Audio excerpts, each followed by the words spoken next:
CM Punk has returned to WWE TV and he didn't come alone. He came with the wise man Paul Heyman, and it looks like he has aligned himself with the OG bloodline ahead of WarGames. We're going to talk about this in what is today's review and reaction show for the top 5 things from WWE SmackDown. Number 5, LA Knight retains the United States Championship. LA Knight had a really good match with Santos Escobar. Obviously, last week, LA Knight defended the same title against Humberto Carrillo of Legado del Fantasma. Humberto couldn't get the job done, so this week, Santos Escobar tried his luck at LA Knight. Good match, nothing really to kind of, scream about. I think Santos Escobar deserves more in terms of booking, in terms of presentation. He is absolutely great. And Legado del Fantasma, they're cold as a faction and should be doing more, really and truly. But that's why I think nobody cared so much about, in terms of reaction for Santos Escobar. But the match itself was good. LA Knight retained, but we saw Shinsuke Nakamura come out again, rear his head. Despite LA Knight winning, we saw Shinsuke Nakamura again lay attack to LA Knight. This must be going somewhere. I don't think these two will face off at WarGames. I think we could be looking at a SmackDown match, a SmackDown main event of Shinsuke Nakamura versus LA Knight for the United States Championship. Or you could be looking at this happening at Saturday Night main event in the middle of December. This could be a good program leading into that show. So either way, LA Knight retains, but Shinsuke Nakamura is still on LA Knight's tail. Number 4, who took out Jade Cargill? In the quarterfinal of the women's triple threat match that was leading to this new United States Championship, we saw something come up on the Titron. Jade Cargill lying on the bonnet of the car, half on the bonnet, half on the windscreen, smashed through the windscreen. She looked like she had scars and lacerations on her face and all of that kind of stuff.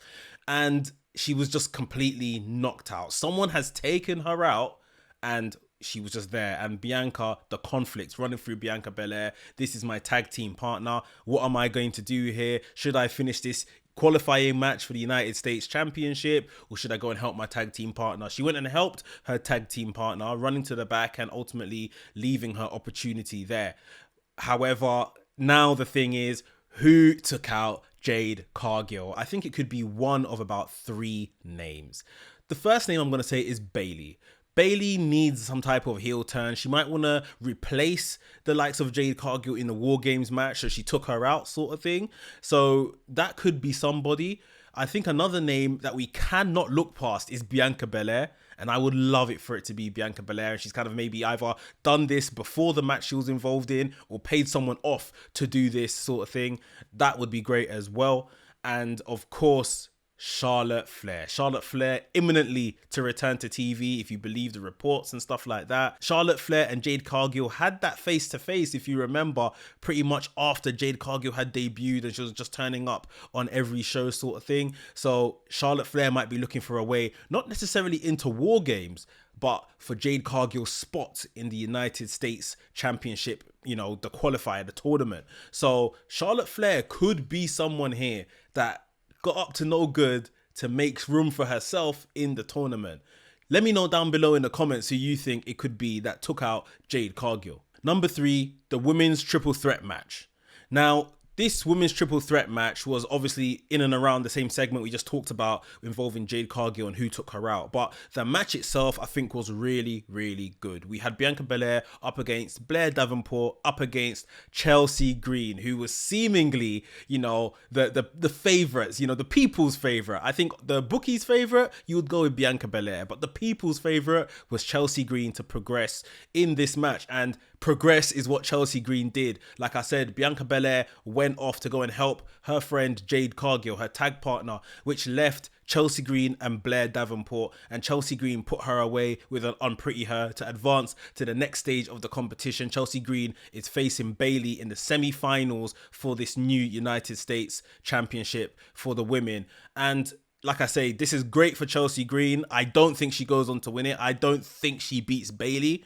My prediction is a Bayley-Naomi final, but I think this match was really, really good. Bianca Belair, being the favorite, had to find a way round and, to get her out. If you guys remember back to, I think it was Money in the Bank, when Bianca Belair and Chelsea Green were in the same qualifying match for the Money in the Bank. And I think something similar that happened tonight, or this past SmackDown, happened again, where we saw Bianca Belair, about to pin the other competitor. Chelsea Green throws Bianca Belair out the ring, and I thought that was going to happen right there and then. Chelsea Green gets the win, but the match went on, and like I said, Bianca Belair kind of discounted herself from all of this by going to save Jade. So Chelsea Green advances, Bayley in the next round. I'm looking forward to seeing the crowning of this United States Championship for the women. Number 2, Cody Rhodes and Kevin Owens feud. Now, this was a heated exchange if I had ever seen one. We saw Cody Rhodes come out and demand Kevin Owens to come to the ring, and Kevin Owens eventually came out, but he came like through the back, through the audience and stuff like that. He was wearing like some gimmicked suit t-shirt joint like Kevin Owens would wear, and said that he dressed for the occasion, whilst the likes of Cody Rhodes was wearing like a Team America tracksuit, it looked like, and these two just exchanged words. They really went at it. I think that Kevin Owens, he finally laid out his annoyance and his grievances with Cody Rhodes, which we obviously knew was the case in terms of what he was going to say, and it was all around the fact that Cody Rhodes teamed with Roman Reigns despite Kevin Owens having the biggest issue with Roman Reigns and that family for the best part of the last 4 years, and that he's taken Cody's side, he's taken Randy's side, and this is almost how you repaid me. You went and teamed with the Ops. And to be honest, by the time he had said all of this, you're pretty much on Kevin Owens' side and thinking, he's right. He's got a point. Cody Rhodes, we expect better. But Cody Rhodes, he turned it back on Kevin Owens, and he said that you are always playing the victim. Stop playing the victim. You had your chance. You versus me. WWE Championship on the line. Bash in Berlin. You chose not to take me out. My knee was there for the taking. You chose not to take me out. The whole face of the company thing. This could be you. WWE champion. This could be you. But you chose not to take me out. And now you're blaming me and taking it out on me. The wrong guy. It should have been me that you took it out on. You went and took it out on Randy Orton. And you can see Kevin Owens was seething. He just didn't know what to do with himself, because probably a lot of truths were being said by both men. So yeah, these guys have, basically said they want to fight each other.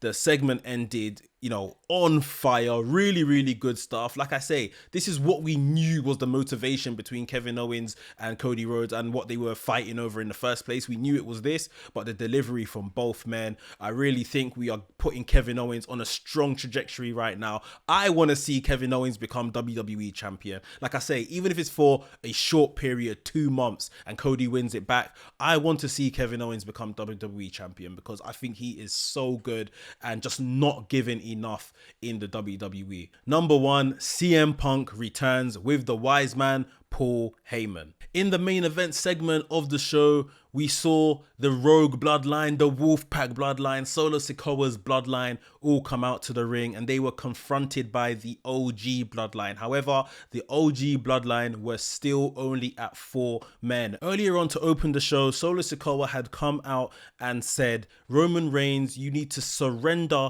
WarGames to myself and to my Bloodline and acknowledge us.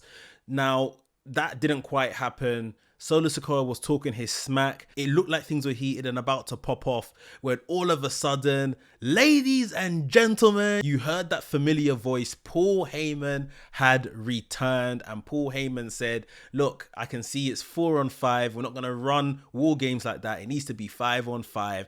And this is the 5th man. And he points to the aisleway, and CM Punk comes out, taping up his wrist. He means business. First time we've seen him since the Raw after Bad Blood, when he had that gruesome Hell in a Cell match with Drew McIntyre. He got in the ring and he meant business. 5-on-5, let's go. The OG Bloodline with CM Punk versus Solo Sikoa's Bloodline. And like, for once, the OG Bloodline got the upper hand. Looked great doing it. We ended SmackDown with a stare down between Roman Reigns and CM Punk, and you could see the wise man Paul Heyman on the apron in the background, just absolutely loving life. However, there were a few words exchanged which you could hear on the camera through these guys. Roman Reigns telling CM Punk, that is my wise man. CM Punk replying, we'll see about that. And this all goes back to, I think, June this year, when Roman was still nowhere to be found. Solo Sikoa's Bloodline were running roughshod on SmackDown, including running roughshod on Paul Heyman. And Paul Heyman told CM Punk, take me with you. All of this time, Roman Reigns wasn't responding or hadn't reached out to Paul Heyman. Paul Heyman had said on TV, I can't get hold of Roman Reigns. CM Punk was there to make the save, apparently, in this situation, and maybe back in June as well. So, you know, maybe we are going to see, you know, a wise man on a pole match or something like that. I'm messing around. But yeah, maybe we will see a bit of tension between these two parties and who does the wise man actually belong to. In my opinion, the wise man is no longer Roman Reigns' wise man. He either belongs to CM Punk or he belongs to The Rock, but I don't think Paul Heyman and Roman Reigns are working together any longer. But we'll see how this plays out. I'm looking forward to it. And if I'm completely honest, I was more than happy with 4-on-4 for WarGames, the original Bloodline story and members and stuff like that. However, the addition of Bronson Reed alongside the addition of CM Punk and what CM Punk is going to mean to this story further down the line, taking Rollins' place when Rollins was asked on 2 occasions to come and join this team. Now CM Punk is going to swoop in like the hero, you know, and the likes of Rollins is going to hate that. You're hailing this guy as the hero again, sort of thing. Rollins is going to be irate by the time this is all said and done. This furthers, you know, CM Punk versus Rollins. This kicks off a program between Roman Reigns and CM Punk. I just feel like the additions have been really, really good, despite, like I said, I would have been happy with 4-on-4. But we got the 5-on-5 teams, Survivor Series next week.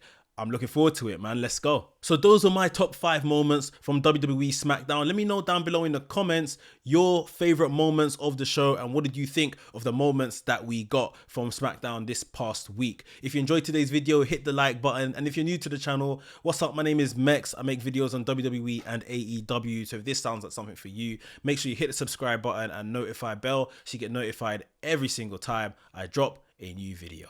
WrestleManiac UK signing out. And I'll see you soon.